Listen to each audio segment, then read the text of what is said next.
הבסיג'. רק בימים האחרונים חיסלנו את רב המרצחים עלי לריג'אני, את שר המודיעין ואת מפקד הבסיג'.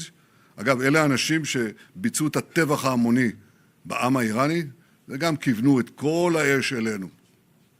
זה לא משנה מי יחליף אותם. אנחנו דואגים המשמרות במהפכה יהיו קצרות מאוד. בנוסף למפקדים, אנחנו הרגנו אלפי מרצחים משורות הדיכוי של המשטר.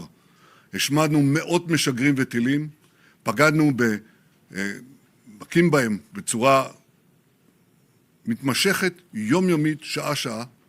אנחנו מכים בהם שוק על ירך.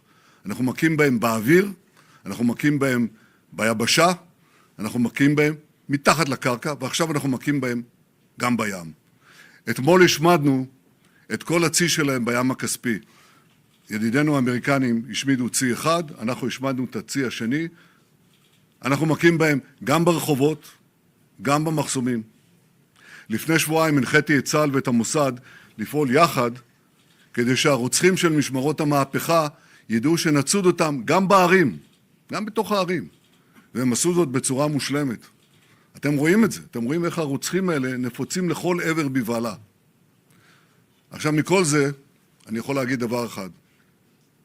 מוקדם מדי להגיד אם העם האיראני ינצל את התנאים שאנחנו יוצרים עבורו כדי לצאת לרחובות.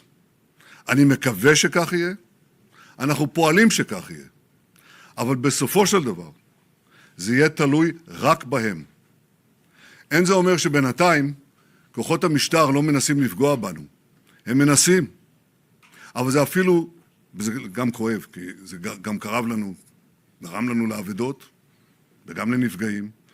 ואני רוצה לאחל למשפחות, באמת, קודם כל להשתתף בצערן של המשפחות השכולות, ולאחל לפצועים החלמה מהירה. אבל יש גם נקודת אור. מה שהם עושים לנו לא מתחיל להתקרב למה שהם תכננו. כי השמדנו להם יכולות רבות. אתם זוכרים מה היה בתחילת מלחמת התקומה? אלפי מחבלים של רדואן על הגדרות, ממש בתוך המנהרות, על הגדרות. איום של 150,000 טילים ורקטות שהיו אמורים להחריב את ערי ישראל.